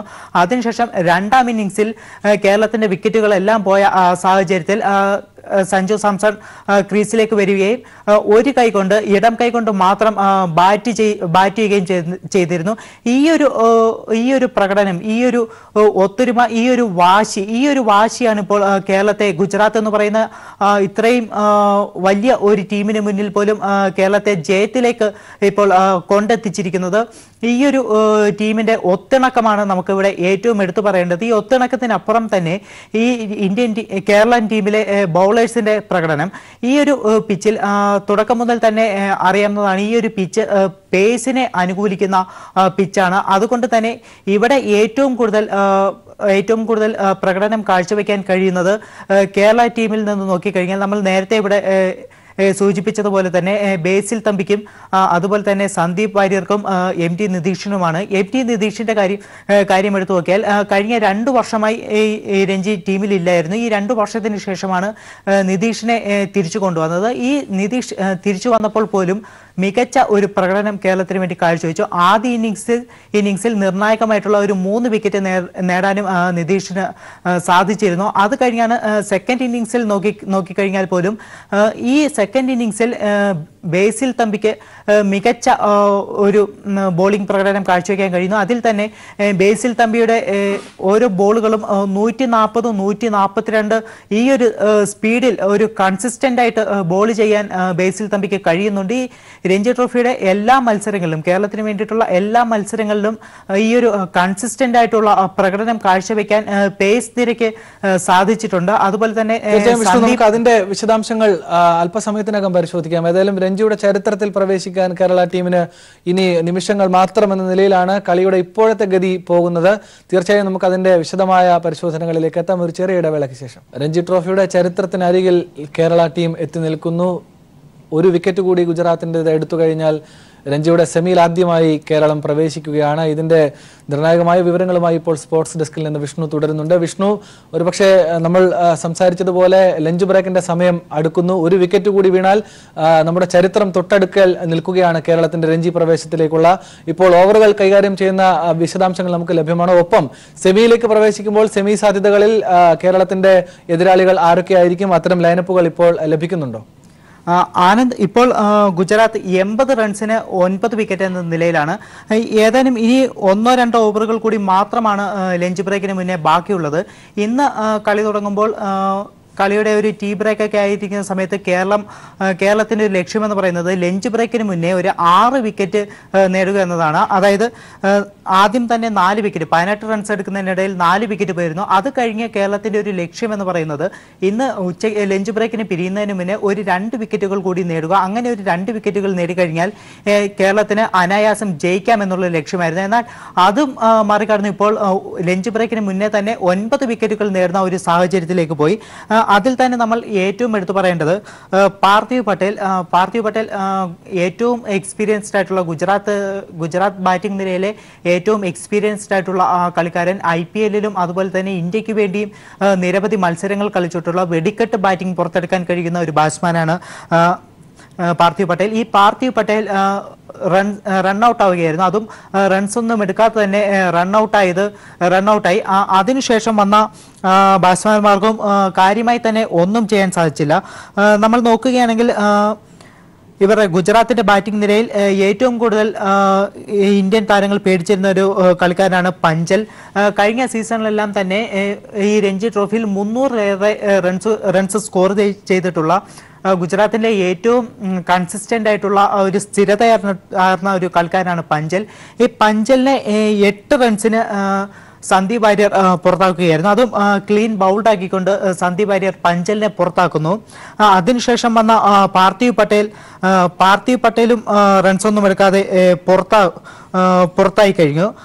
അതിനുശേഷം പിന്നീടുള്ളതിൽ കേരളം ഏറ്റവും കൂടുതൽ പേടിച്ച വാലറ്റത്തുള്ള 2-3 കളിക്കാരാണ്. അതിൽ തന്നെ അക്ഷർ പട്ടേൽ, പീയൂഷ് ചൗള ഈ 2 താരങ്ങളും ഇന്ത്യക്ക് വേണ്ടി കളിച്ചിട്ടുള്ള, അതുപോലെ തന്നെ IPL-ലും കളിച്ചിട്ടുള്ള ഏറെ പരിചയസമ്പത്തുള്ള കളിക്കാരാണ്. ഇവർക്ക് ഏത് നിമിഷവും വിസ്ഫോടകരമായിട്ടുള്ള ബാറ്റിംഗ് പുറത്തെടുക്കാൻ കഴിയുന്ന 2 കളിക്കാരാണ്. ഈ 2 കളിക്കാരുടെയും കൂടി വിക്കറ്റ് വിഷ്ണു ഗുജറാത്തിനെ പരാജയപ്പെടുത്തി കേരളം രഞ്ജിയിൽ പ്രവേശിച്ചിരിക്കുന്നു എന്ന നിർണായകമായ വാർത്ത ഇപ്പോൾ ലഭിക്കുന്നു. രഞ്ജി ട്രോഫിയുടെ ചരിത്രത്തിൽ ഇടം നേടുകയാണ് കേരള ടീം. ആദ്യമായി രഞ്ജിയുടെ സെമി പ്രവേശനം കേരളം നടത്തിയിരിക്കുന്നു. ഓരോ മലയാളിക്കും തീർച്ചയായും അഭിമാനകരമായ നിമിഷമാണ്. കായികരംഗത്ത് വിവിധ കുതിപ്പുകൾ നടത്തിയിട്ടുണ്ടെങ്കിലും ക്രിക്കറ്റിൽ രഞ്ജി ട്രോഫിയിൽ പ്രത്യേകിച്ച് സെമി പ്രവേശം കേരളം നടത്തുന്നത് ഇതാദ്യം. പ്രത്യേകിച്ച് ബേസിൽ തമ്പിയും സന്ദീപ് വാര്യറും അടക്കമുള്ള പേസ് നിരയെ ഈ ഘട്ടത്തിൽ വിസ്മരിക്കാൻ കഴിയില്ല. വളരെ നിർണായകമായ അവരുടെ ബോളിംഗിലൂടെയാണ് കേരളം ഈ ചരിത്രപരമായ വഴിത്തിരിവിലേക്ക് കടക്കുന്നത്. ഒപ്പം ടീം മാനേജ്മെന്റ് തീർച്ചയായും വിഷ്ണു നേരത്തെ സൂചിപ്പിച്ചതുപോലെ കൃത്യമായും കോച്ചിന്റെ അടക്കമുള്ള ഇടപെടലുകൾ, ബാറ്റിംഗ് ഓർഡർ ക്രമീകരിക്കുന്നതിൽ, ബോളിംഗ് ക്രമീകരിക്കുന്നതിലെല്ലാം കാണിച്ച തികഞ്ഞ സമീപനം, ആ നേതൃപരമായ കൂട്ടായ്മ കൃത്യമായും രഞ്ജിയിൽ ഇടം നേടണമെന്ന കേരള ടീമിന്റെ ഒറ്റ മനസ്സ് അത് പ്രകടമായിരിക്കുന്നു. നമ്മളോടൊപ്പം ഈ ഘട്ടത്തിൽ പ്രതികരിച്ച എല്ലാ അതിഥികളും സൂചിപ്പിച്ചതും വിഷ്ണു വിശദാംശങ്ങൾ നൽകിയതും അങ്ങനെ തന്നെയാണ്. രഞ്ജി ഇത്തവണ എങ്ങനെയും നേടണം എന്ന നിലയിലുള്ള ഒരു മാനസികമായ തീരുമാനം കേരള ടീം ആദ്യഘട്ടം മുതൽ കാണിച്ചിരുന്നു. കഴിഞ്ഞ 3 ദിവസങ്ങളിലും അത് പ്രകടമായിരുന്നു. ആധികാരികമായി ഗുജറാത്തിനെ നേരിടാൻ വേണ്ടി രഞ്ജിയിൽ കേരളത്തിന് കഴിഞ്ഞു. വിഷ്ണു തുടരുന്നുണ്ട്. വിഷ്ണു, സെമി ഫൈനലിലേക്ക് കടന്നിരിക്കുന്നു. സെമി ലൈനപ്പിന്റെ സാധ്യതകൾ ഈ ഘട്ടത്തിൽ നമുക്ക് ലഭിക്കുന്നുണ്ടോ? കേരള ടീമിന്റെ ഈ സെമി പ്രവേശനത്തിനെ കുറിച്ചുള്ള ഒരു ചെറിയ കാലയളവ് കൂടി സൂചിപ്പിക്കാം. ആനന്ദ്, കേരളം ഇപ്പോൾ നമുക്ക് ഏറ്റവും പറയാനുള്ളത് കേരളം ഒരു ചരിത്രം സൃഷ്ടിച്ചിരിക്കുന്നു. അതായത് രഞ്ജി ട്രോഫിയുടെ ചരിത്രത്തിൽ കേരളം ഇതുവരെ ഒരു സെമി കണ്ടിട്ടില്ല. സെമി മാത്രമല്ല, ഇത്തവണത്തെ കേരളത്തിന്റെ രഞ്ജി ട്രോഫി ഒരു സീരീസിനെ കുറിച്ച് പറയുകയാണെങ്കിൽ നിരവധി ചരിത്രങ്ങൾ. അതായത് കേരളം ഇത്തവണ ക്വാർട്ടറിൽ പ്രവേശിക്കുന്നു. ഈ കഴിഞ്ഞ അടുത്ത സമയത്തെങ്ങും കേരളം ഇത്ര വലിയൊരു ചരിത്ര നേട്ടം കേരള രഞ്ജി ടീമിന് നേടാൻ കഴിഞ്ഞിട്ടില്ല. ഇതിനു മുന്നേ ഒരു നേട്ടം കൈവരിച്ചിട്ടുള്ളത് 2006-ൽ മാത്രമാണ്. ഈ 2006-ന് ശേഷം 13 വർഷങ്ങൾക്ക് ശേഷമാണ് കേരളം രഞ്ജി ട്രോഫിയിൽ മികച്ച ഒരു പ്രകടനം കാഴ്ചവെച്ചിരിക്കുന്നത്. അത് ഒരു ചരിത്രത്തിന്റെ ഭാഗമാവുകയും ചെയ്തിരിക്കുന്നു. അതായത് ആദ്യമായി കേരളം രഞ്ജി ട്രോഫിയുടെ സെമി ഫൈനലിൽ പ്രവേശിച്ചിരിക്കുന്നു. ഈ ഒരു സെമി ഫൈനലിൽ പ്രവേശിക്കുമ്പോൾ നമ്മൾ ഏറ്റവും കൂടുതൽ എടുത്തു പറയേണ്ടത് കേരള ബൗളർമാരുടെ പ്രകടനമാണ്, കേരള പേസ് നിരയുടെ പ്രകടനം. ഇതിൽ തന്നെ ഏറ്റവും പ്രധാനപ്പെട്ടത് ബേസിൽ തമ്പിയുടെ 5 വിക്കറ്റ് പ്രകടനവും അതുപോലെ തന്നെ സന്ദീപ് വാര്യരുടെ പ്രകടനവും. ബേസിൽ തമ്പി ഈ ഒരു ഗുജറാത്തിനെതിരായ മത്സരത്തിൽ ഇപ്പോൾ 1-ാം ഇന്നിംഗ്സിലും 2-ാം ഇന്നിംഗ്സിലും കൂടിയായി 8 വിക്കറ്റുകൾ സ്വന്തമാക്കിയിരിക്കുന്നു. ഈ ഒരു പ്രകടനമാണ് കേരളത്തിനെ സെമിയിലേക്ക് എത്തിക്കുന്നതിൽ ഏറ്റവും നിർണായകമായത്. അതോടൊപ്പം തന്നെ സന്ദീപ് വാര്യരുടെ ബോളിംഗ് പ്രകടനം നമുക്ക് എടുത്തു പറയേണ്ടിയിരിക്കുന്നു. സന്ദീപ് വാര്യർ 2-ാം ഇന്നിംഗ്സിൽ 4 വിക്കറ്റുകൾ നേടിയിരിക്കുന്നു. ഈ അവസാന വിക്കറ്റ് നേടിക്കൊണ്ട് സന്ദീപ് വാര്യരാണ് ഇപ്പോൾ കേരളത്തെ സെമിയിലേക്ക് എത്തിച്ചിരിക്കുന്നത്. ഈ സന്ദീപ് വാര്യർ ഗുജറാത്തിനെതിരെ ഇപ്പോൾ 2 ഇന്നിംഗ്സുകളിലുമായി 8 വിക്കറ്റുകൾ നേടിയിരിക്കുന്നു. ഇങ്ങനെ പേസ് നിരയുടെ മാത്രം ശക്തി കൊണ്ട് കേരളം സെമിയിലേക്ക് പ്രവേശിച്ചിരിക്കുന്നു എന്ന് വേണം നമുക്ക് ഇപ്പോൾ ഈ ഒരു ഘട്ടത്തിൽ പറയാൻ. അതോടൊപ്പം തന്നെ കൂട്ടിച്ചേർക്കേണ്ട മറ്റു ചില കാര്യങ്ങൾ, ഇത്തവണ ഈ ഒരു രഞ്ജി ടീമിനെ അണിയിച്ചൊരുക്കിയ ടീം മാനേജ്മെന്റിന്റെയും അതുപോലെ തന്നെ കോച്ച് വാട്ട്മോറിന്റെയും തന്ത്രങ്ങൾ അത്രയും ഭരിച്ചിരിക്കുന്നു എന്നും കൂടി നമുക്ക് ഇപ്പോൾ കൂട്ടിച്ചേർക്കേണ്ടിയിരിക്കുന്നു. തീർച്ചയായും വിഷ്ണു തുടരുക. ഇപ്പോൾ ദേവദാസ് നമ്മളോടൊപ്പം വീണ്ടും ചേരുന്നുണ്ട്, കായിക നിരീക്ഷകൻ കൂടിയായ ദേവദാസ്. ഇതാ ചരിത്രം കുറിച്ചിരിക്കുന്നു രഞ്ജി ട്രോഫിയിൽ. നമുക്കറിയാം 2006-ൽ ഒരുപക്ഷെ വിഷ്ണു നൽകിക്കൊണ്ടിരുന്ന വിവരങ്ങൾ അനുസരിച്ച് 2006-ൽ ആണ് ഒരു മുന്നേറ്റമെങ്കിലും രഞ്ജി ട്രോഫിയിൽ കേരളത്തിന് നടത്താനായത്. അതിനുശേഷം ആ മുന്നേറ്റവും കഴിഞ്ഞ് സെമിയിലേക്ക് പ്രവേശിച്ചിരിക്കുന്നു ഈ ഘട്ടത്തിൽ. ഇത് എന്താന്ന് പറഞ്ഞാല് അത് പറയുന്നത് എന്താ പറയാ, 96-ല് ഫിറോസ് ബി റഷീദിന്റെ ഇതിലാണ് ഞങ്ങൾ ഒരു മുന്നേറ്റം നടത്തി. അത് സുനാൽ OSSന്റെ എതിരെ കുറച്ചും കൂടി മുന്നോട്ട് പോയി. പിന്നെ അനന്ത പത്മനാഭൻ നിങ്ങൾ പറഞ്ഞ പോലെ 2006-ൽ ഫോർവേഡ് ചെയ്തതാണ്. ഇത് പക്ഷെ ചരിത്രമോർത്ത് ഇതുവരെ എന്റെ ക്രിക്കറ്റ്, ഞാനിപ്പോ വയനാട്ടിൽ നിന്നാണ് സംസാരിക്കുന്നത്, ഇതുവരെ ഒരു ടീമും ഞാനൊരു 4 ഡിക്കേറ്റ്സായിട്ട് കേരള ടീമിനെ വാച്ച് ചെയ്യുന്നതാണ്. ഒരു ടീമായിട്ട് ഇതുവരെ കളിച്ചിട്ടില്ല ഇതുവരെ. പക്ഷെ ഇതൊരു ടീം എഫേർട്ട് ആയിരുന്നു. പ്രത്യേകിച്ചിട്ട് പേസ് അറ്റാക്ക് ഒരിക്കലും ഞങ്ങളെ സ്ട്രോങ് എപ്പോഴും സ്പിൻ അറ്റാക്ക് ആയിരുന്നു എപ്പോഴും. ഇപ്പോൾ തന്നെ ജലസക്സേന, സിജുമോൻ, അക്ഷയ് ചന്ദ്രൻ എല്ലാം സ്പിന്നേഴ്സ് ആണ്. പക്ഷേ പേസ് അറ്റാക്കിൽ ഇന്ത്യയിൽ ഇന്ന് കണ്ട് നിങ്ങൾ ഒന്ന് ആലോചിക്കണം, ബോംബെ ടീം പുറത്താണ്, ഡൽഹി ടീം പുറത്താണ്. അതായത് ദേവദാസ് കളി നടക്കുന്ന കൃഷ്ണഗിരി സ്റ്റേഡിയത്തിന് അടുത്താണോ ഉള്ളത്, അങ്ങനെയാണോ സൂചിപ്പിക്കുന്നത്? ഇല്ല, ഞാൻ കൃഷ്ണഗിരി സ്റ്റേഡിയത്തിൽ തന്നെ വാച്ച് ചെയ്തുകൊണ്ട് നിൽക്കുന്ന, രാവിലെ മുതൽ വാച്ച് ചെയ്യുന്നതാണ്. കളിയിൽ ഗ്രൗണ്ടിൽ തന്നെയാണ് ഞാൻ ഉള്ളത്. തീർച്ചയായും ബേസിൽ തമ്പിയും സന്ദീപ് വാര്യറും അടക്കമുള്ള നിർണായകമായ സ്വാധീനം ചെലുത്തിയ കളിക്കാരുടെ മാനസികാവസ്ഥ എന്താണ്? ഞങ്ങൾക്ക് ഇവിടെ ഇപ്പൊ ആഘോഷ തിമിർപ്പിലാണ്, കാണികളും ഇതും. ബേസിൽ തമ്പി ഞാൻ പറയുന്നു, ഇന്ത്യൻ എ ടീമിലേക്ക് ഉടനടി വിളിക്കണം. ഇന്ത്യൻ ടീം തന്നെ വിളിക്കണ്ടേ? നിങ്ങളിപ്പോ ശബ്ദം കേൾക്കുന്നുണ്ടാവും എന്റെ പിന്നിൽ നിന്ന്, അത് കാണികളുടെ ഒച്ചയാണ്. അവർ കേരള ടീമിനെ ആർപ്പുവിളികളോടെ ഇവിടെ ആഘോഷിക്കുകയാണ്. അതാണ് നിങ്ങൾ ഇത് കേൾക്കുന്നത്.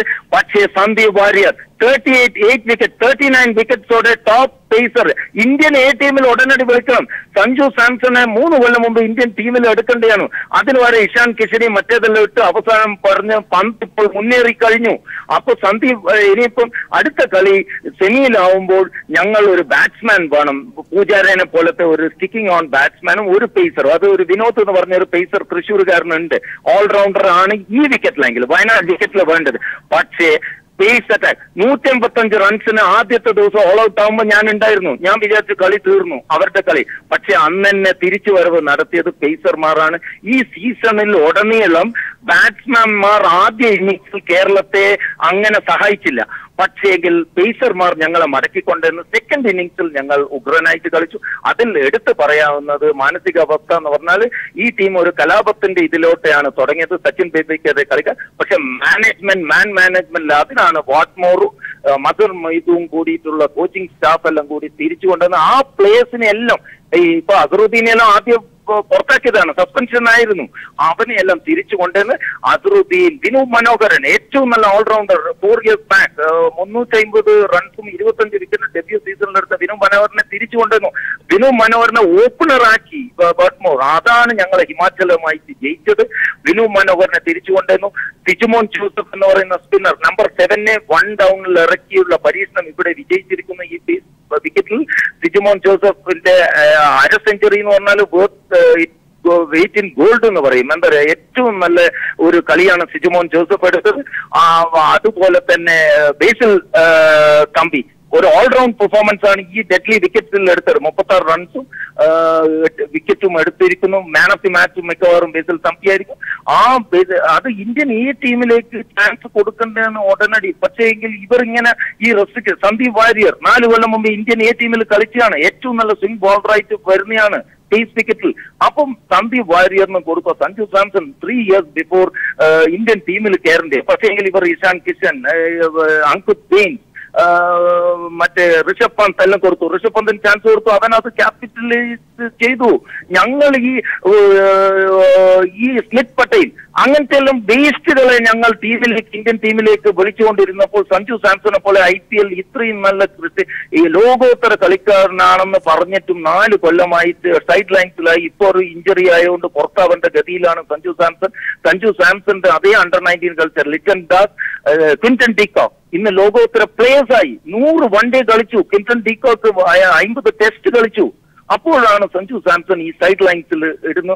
ഈ ബഞ്ച് ഓഫ് ജോക്ക് സെലക്ഷൻസ് ആണ് ഇതെല്ലാം ഇങ്ങനെ വരുത്തുന്നത്. അതെങ്കിലും കണ്ണു തുറപ്പിക്കാൻ, ഈ സെലക്ടേഴ്സിന് കണ്ണു തുറപ്പിക്കാൻ ഈ ഹിസ്റ്റോറിക്കൽ വിക്ടറി മാറിയിരിക്കുന്നു.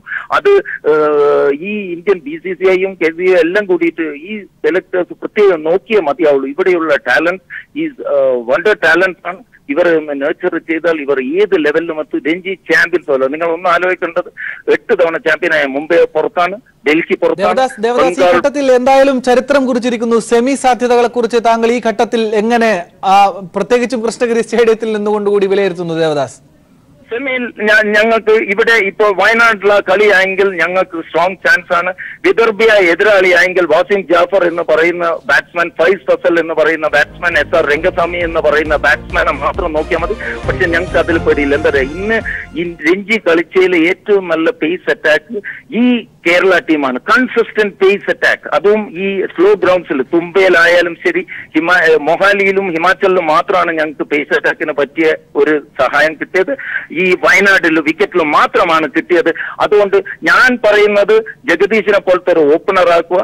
അത് ഈ റൊട്ടേറ്റിംഗ് സ്ട്രൈക്ക് പൂജാര സ്റ്റൈലിൽ ഒരാൾ ബാറ്റ് ചെയ്തേ മതിയാവുള്ളൂ. ഇതിപ്പോ 2.5 ദിവസം കൊണ്ട് കളി തീർന്നു. അത് 5 ദിവസത്തിലേക്ക് പോകാനുള്ള ഒരു റൊട്ടേറ്റിംഗ് ബാറ്റ്സ്മാൻ വേണം. പിന്നെ ഒരു വിനോദ് എന്ന് പറയുന്ന ഫാസ്റ്റ് ബോളിംഗ് ഓൾറൗണ്ടർ ഉണ്ട്. പേസ് ഒരു ഓൾറൗണ്ടർ ആണ്. ഈ വയനാട് വിക്കറ്റ് ആയെങ്കിൽ വേണ്ട, സ്ലോ വിക്കറ്റ്സ് ആയെങ്കിൽ ഞങ്ങൾക്ക് ഇഷ്ടംപോലെ സ്പിന്നേഴ്സ് ഉണ്ട്. അക്ഷയ് ചന്ദ്രൻ ഉണ്ട്. അതുകൊണ്ട് ഞാൻ പറയുന്നു റോഹൻ പ്രേമിനെ തിരിച്ചു വിളിച്ചേ മതിയാവുള്ളൂ.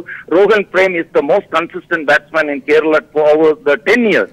എന്നിട്ടും റോഹൻ പ്രേം ഇപ്പോ പുറത്തായിരിക്കുന്നു പാവം. പക്ഷെ തിരിച്ചു വിളിച്ചേ മതിയാവുള്ളൂ. സെമിയിൽ ബിഗ് മാച്ച് പ്ലെയർ ആണ് റോഹൻ പ്രേം. ഏറ്റവും കൺസിസ്റ്റന്റ് പ്ലെയർ ആണ് ഇന്ത്യൻ രഞ്ജി 4 കൊല്ലത്തിൽ ഏറ്റവും കൺസിസ്റ്റന്റ് പ്ലെയർ ആണ് റോഹൻ പ്രേം. റോഹൻ പ്രേമിനെ തിരിച്ചു വിളിച്ചേ കേരളം മതിയാവുള്ളൂ. ഏത് ടീമായാലും എന്താ പറയാ, റോഹൻ പ്രേമിനാണ് ബിഗ് മാച്ച് ടെമ്പറമെന്റ് ഉള്ളത്, റൊട്ടേറ്റിംഗ് സ്ട്രൈക്ക് ഉള്ളത്. അതുകൊണ്ട് റോഹൻ പ്രേമിനെ തിരിച്ചു വിളിച്ച് സെമി മാത്രമല്ല ഫൈനൽ രഞ്ജി ചാമ്പ്യൻസ് ആവാൻ വേണ്ട മെന്റൽ ആറ്റിറ്റ്യൂഡ് കിട്ടിയ ഒരു കളിക്കാരാണ്. ഈ ചാൻസ് മിസ്സാക്കിയാൽ പിന്നെ ഒരിക്കലും ചാൻസ് കിട്ടൂല. ഓവർ ദ ഡിക്കേഡ് 6 decades ആയിട്ട് കേരളത്തിന് യാതൊരു ചാൻസും, കേരളത്തിന് ബ്രില്യൻ പ്ലേയേഴ്സ് ഉണ്ടായിരുന്നു. ഫിറോസ് ബി റഷീദ്, അനന്ത പത്മനാഭൻ, സുനിൽ ഓയാസേസ്, എല്ലാവരും ഈ കഴിഞ്ഞ കാലങ്ങളിലാണെങ്കിൽ രമേശ് സമ്പത്ത് എല്ലാം വലിയ കളിക്കാരായിരുന്നു. ഓക്കെ രാംദാസ്, അങ്ങനത്തെ എല്ലാം JK മഹേന്ദ്ര എല്ലാം ഇന്ത്യൻ സ്കൂൾസിൽ കളിച്ച JK മഹേന്ദ്ര. പക്ഷെങ്കിൽ as a team they never perform. തലമുടച്ച് ഈ കാണികൾക്കെല്ലാം ഡിസപ്പോയിന്റ്മെന്റ് വരുത്തിയ ഒരു ടീമാണ്. ഇന്ന് കാണികളെ, ഈ വയനാട്ടിലെ കാണികളെ ആവേശ തിമിർപ്പിലായി. ഇവിടെയുള്ള കാണികളെല്ലാം ഈ കേരള ക്രിക്കറ്റ് ടീമിനെ ഫോളോ ചെയ്യുന്നവരാണ്. അവർ ഇതിനെ വേണ്ടി സെർച്ച് ചെയ്ത് പല, ഇപ്പൊ ഞാൻ കണ്ണൂരിൽ നിന്ന് വന്ന പോലെ തന്നെ പെരിന്തൽമണ്ണയും മലപ്പുറത്തു നിന്നെല്ലാം വന്ന ആൾക്കാരുണ്ട്.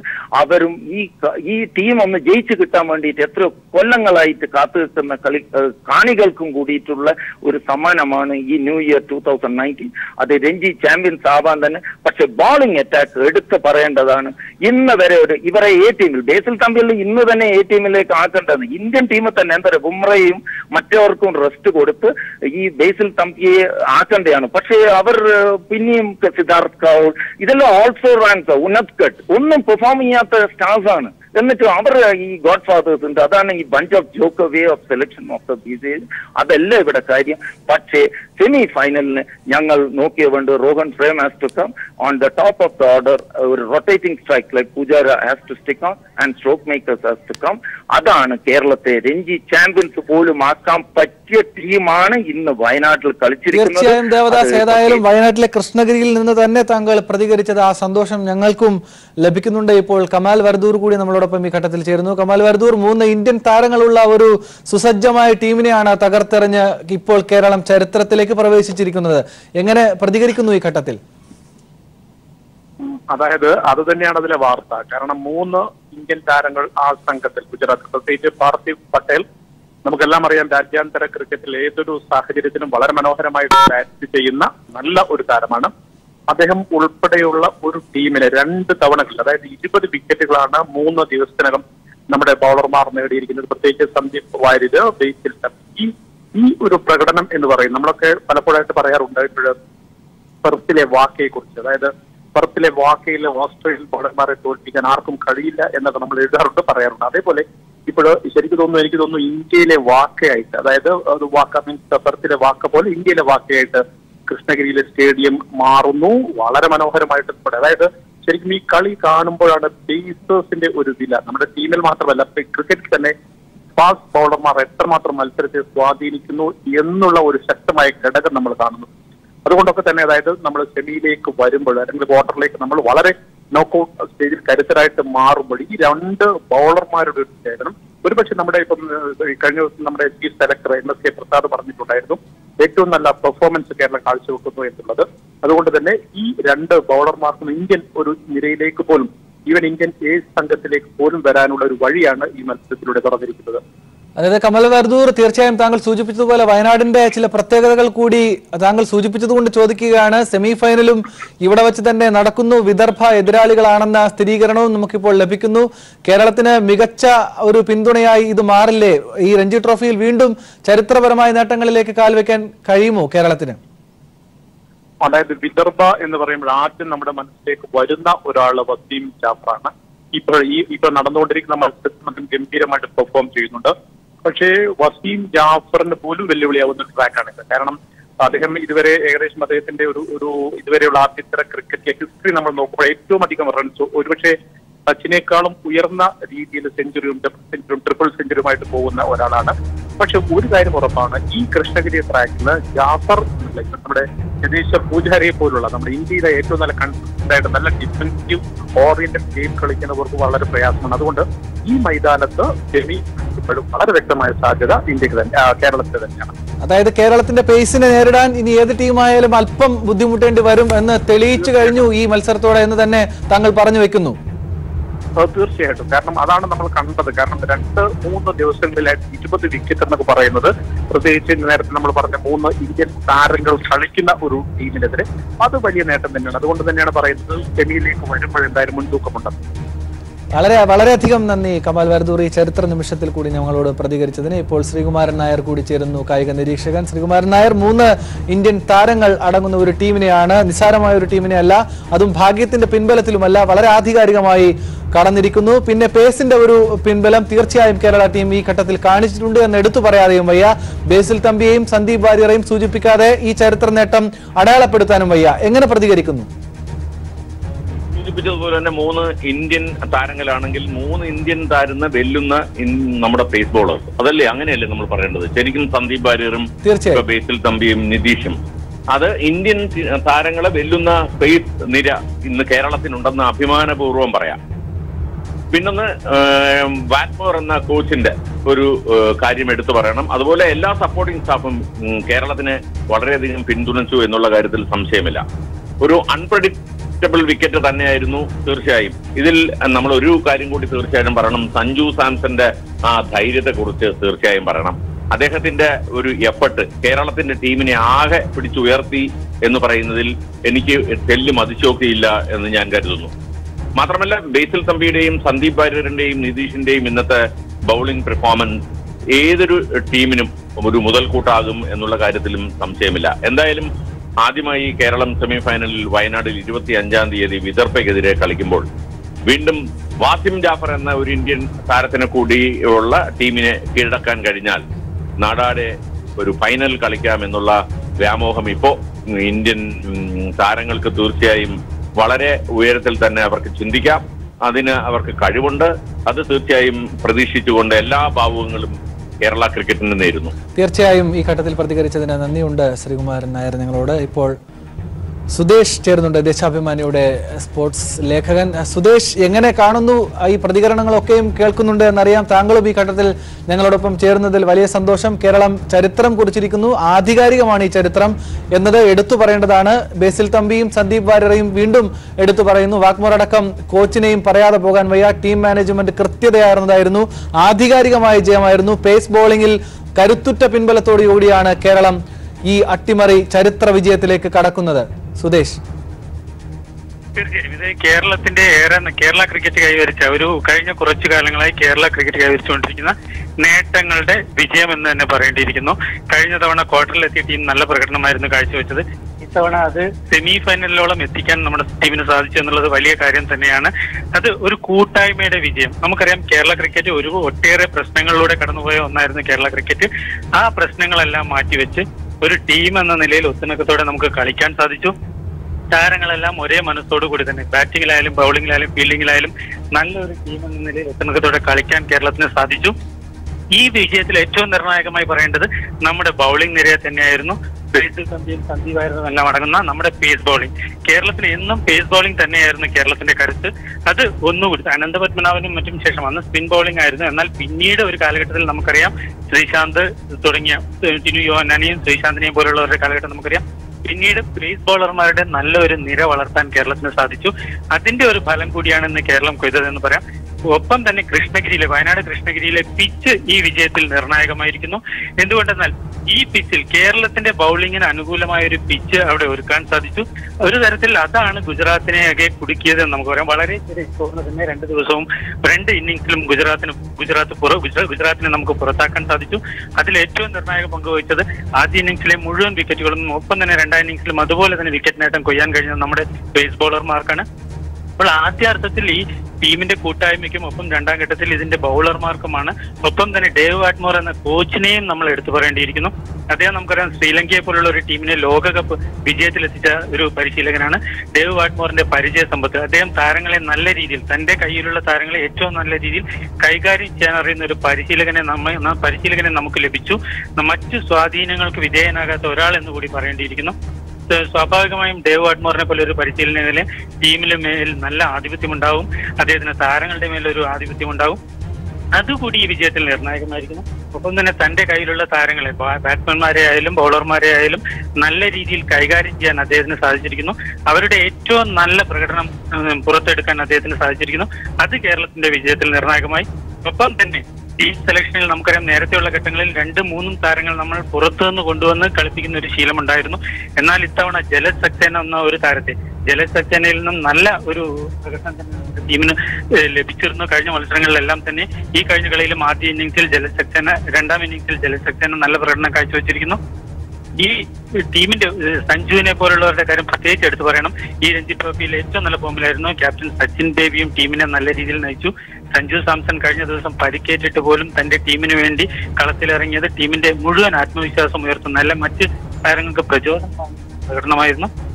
ആ അർത്ഥത്തിൽ ഒരു കൂട്ടായ്മയുടെ വിജയം എന്ന ആദ്യത്തെ അർത്ഥത്തിൽ പറയേണ്ടി വരും. പിന്നീട് കേരള ടീമിന്റെ ബൗളിംഗ് വിജയം, ഒപ്പം തന്നെ ഡേവ് വാട്ട്മോർ എന്ന പരിശീലകന്റെ വിജയം, പിന്നെ നീണ്ട നാളായി കേരള ക്രിക്കറ്റ് കൈവരിക്കുന്ന പുരോഗതിയുടെ കൂടി വിജയം എന്നാണ് ഇതിനെക്കുറിച്ച് പറയാനുള്ളത്. തീർച്ചയായും സുദേശ്, ആ നിരീക്ഷണങ്ങൾ വളരെ പ്രസക്തമാണ്.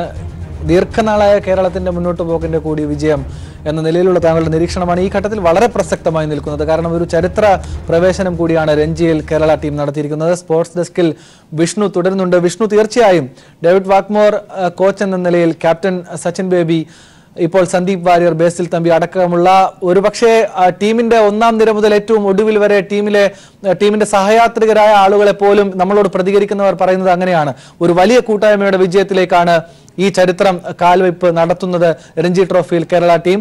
പക്ഷേ നമ്മൾ ഈ ഘട്ടത്തിൽ പരിശോധിക്കേണ്ടത് തീർച്ചയായും നമ്മുടെ പേസ് നിരയാണ്. ഏത് പേസ് നിരയെയും അനായാസം കൈകാര്യം ചെയ്യാൻ കഴിയുന്ന 3 ഇന്ത്യൻ താരങ്ങളെയാണ് നിഷ്പ്രഭമാക്കി തുടർച്ചയായി വിക്കറ്റുകൾ വീഴ്ത്താൻ വേണ്ടി നമ്മുടെ പേസ് നിരയ്ക്ക് കഴിഞ്ഞിരിക്കുന്നു എന്നത് ഈ ഘട്ടത്തിൽ സുപ്രധാനമായി നമ്മൾ പരിശോധിക്കേണ്ടതല്ലേ? ബേസിൽ തമ്പിയുടെയും സന്ദീപ് വാര്യരുടെയും പ്രകടനം ഈ ഘട്ടത്തിൽ വീണ്ടും നമ്മൾ ഓർക്കേണ്ടതല്ലേ? തീർച്ചയായും ആനന്ദ്, നമ്മൾ കേരളം ഈ ഒരു ചരിത്രം എഴുതുമ്പോൾ നമ്മൾ ഏറ്റവും കൂടുതൽ കടപ്പെട്ടിരിക്കുന്നത് ഇന്ത്യയുടെ ബോളിംഗ് നിരയോടാണ്. അതിൽ തന്നെ പേസ് ബോളിംഗിൽ ബേസിൽ തമ്പി, സന്ദീപ് വാര്യർ, അതുപോലെ തന്നെ നിതീഷ്, ഈ 3 താരങ്ങളോടാണ് നമ്മൾ കടപ്പെട്ടിരിക്കുന്നത്. ഇതിൽ തന്നെ ആദ്യ ഇന്നിംഗ്സിൽ ബേസിൽ തമ്പി 3 വിക്കറ്റും സന്ദീപ് വാര്യർ 4 വിക്കറ്റും അതോടൊപ്പം തന്നെ MT നിതീഷ് 3 വിക്കറ്റും നേടിയിരുന്നു. ഈ MT നിതീഷ് കഴിഞ്ഞ 2 വർഷത്തോളമായി ടീമിൽ ഉൾപ്പെടുത്തിയിരുന്നില്ല. ഈ ഒരു താരത്തെ ടീമിലേക്ക് തിരിച്ചു കൊണ്ടുവന്നിരുന്നു. ഈ ഒരു താരം ടീമിലേക്ക് തിരിച്ചു വന്ന ആ സാഹചര്യത്തിൽ വളരെ മികച്ച ഒരു പ്രകടനം ടീമിന് വേണ്ടി പുറത്തെടുക്കുന്നു. അതോടൊപ്പം തന്നെ 2ാം ഇന്നിംഗ്സിലേക്ക് നോക്കിയാലും ഇന്ത്യയുടെ ഈ ഒരു കേരളത്തിന്റെ ഈ ഒരു പേസ് നിര ബേസിൽ തമ്പിയും സന്ദീപ് വാര്യരും 2ാം ഇന്നിംഗ്സിൽ ഇവർ രണ്ടുപേരും ചേർന്ന് 9 വിക്കറ്റുകൾ നേടിയിരിക്കുന്നു. ഇതിൽ ബേസിൽ തമ്പി 5 വിക്കറ്റും സന്ദീപ് വാര്യർ 4 വിക്കറ്റും. ഇങ്ങനെ 2ാം ഇന്നിംഗ്സിൽ ഈ പേസ് ബോളർമാർ മാത്രം ആണ് ഇവിടെ വിക്കറ്റുകൾ നേടിയിരിക്കുന്നത്. അത് തന്നെയാണ് ഈ ഒരു മത്സരത്തിൽ കേരള ടീമിനെ ഏറ്റവും കൂടുതൽ വ്യത്യസ്തമാക്കുന്നതും. ഈ ഒരു കൃഷ്ണഗിരിയിലെ പിച്ചിന്റെ പ്രത്യേകത നോക്കിക്കഴിഞ്ഞാൽ ഇത് ഏറ്റവും കൂടുതൽ അനുകൂലിക്കുന്നത് പേസിനെയാണ്. ഈ ഒരു പേസിനെ അനുകൂലിക്കുന്ന കൃഷ്ണഗിരിയിലെ പിച്ചിൽ ഈ പേസ് ബോളർമാർ ഒരു ചരിത്രത്തിലേക്ക് കേരളത്തെ കൊണ്ടെത്തിച്ചിരിക്കുന്നു. അതോടൊപ്പം തന്നെ ടീമിന്റെ ഒത്തിണക്കം നമ്മൾ ഏറ്റവും കൂടുതൽ എടുത്തു പറയേണ്ടിയിരിക്കുന്നു. ഈ ടീമിന്റെ കോച്ചായിട്ടുള്ള വാട്ട്മോർ കൊണ്ടുവന്ന ചില മാറ്റങ്ങളാണ് ഇതിന്റെ ഏറ്റവും പ്രധാനപ്പെട്ട കാരണം. അതിൽ തന്നെ വിനോദ് മനോഹരനെ ടീമിലേക്ക് തിരിച്ചു കൊണ്ടുവന്നു. അതുപോലെ തന്നെ പുറത്തുനിന്നുള്ള കളിക്കാരനായിട്ടുള്ള ജലജ് സക്സേനെ ജലജ് സക്സേനയെ കേരള ടീമിലേക്ക് സെലക്ട് ചെയ്ത് കൊണ്ടുവന്ന് ജലജ് സക്സേന ഗ്രൂപ്പ് ഘട്ടങ്ങളിൽ പോലും പല മത്സരങ്ങളിലും നിർണായകമായിട്ടുള്ള ചില കളികൾ കേരളത്തിന് വേണ്ടി പുറത്തെടുത്തിരുന്നു. ജലജ് സക്സേനയുടെ ഭാഗത്തുനിന്നും രണ്ടാം ഇന്നിംഗ്സിൽ പോലും കേരളത്തിന് വേണ്ടി ഏറ്റവും മികച്ച ഒരു പ്രകടനമുണ്ടായി. ഈ രണ്ടാം ഇന്നിംഗ്സിൽ കേരളത്തിന്റെ മുൻനിര ബാറ്റ്സ്മാൻമാരെല്ലാം തകർന്ന സാഹചര്യത്തിൽ ജലജ് സക്സേനയാണ് 44 റൺസ് എടുത്തത്. അതോടൊപ്പം തന്നെ സ്പിൻ ബോളറായിരുന്ന സിജുമോനെ കൂടി ബാറ്റിംഗിലേക്ക് പ്രൊമോട്ട് ചെയ്തപ്പോൾ സിജുമോൻ രണ്ടാം ഇന്നിംഗ്സിൽ 56 റൺസ് നേടി. ഇങ്ങനെ ബാറ്റിംഗ് നിലയിൽ ഇവരുടെ ഒരു പ്രകടനവും നമുക്ക് എടുത്തു പറയേണ്ടിയിരിക്കുന്നു. അതോടൊപ്പം തന്നെ ഇനിയൊരു സെമി സാധ്യതയെക്കുറിച്ച് നോക്കുകയാണെങ്കിൽ സെമിയിൽ കേരളത്തിന്റെ എതിരാളികളായി വരിക വിദർഭയാണ്. എന്നാൽ ഈ വിദർഭയെ നേരിടുക കേരളത്തിന് കുറെ കൂടി ഗുജറാത്തിനേക്കാൾ കൂടുതൽ പ്രയാസമേറിയതായിരിക്കും. കാരണം വിദർഭയിൽ നമ്മൾ ഏറ്റവും എടുത്തു പറയേണ്ട ഒരു പേര് വസീം ജാഫർ ാണ്. ഈ വസീം ജാഫർ ഏറ്റവും എക്സ്പീരിയൻസ്ഡ് ആയിട്ടുള്ള ഇന്ത്യക്ക് വേണ്ടി ഇന്ത്യയുടെ ഒരു ടെസ്റ്റ് പ്ലെയറായി തന്നെ അറിയപ്പെട്ടിട്ടുള്ള വസീം ജാഫറിനെ ഏതായാലും നമ്മളോടൊപ്പം ഈ ഘട്ടത്തിൽ തുടരും.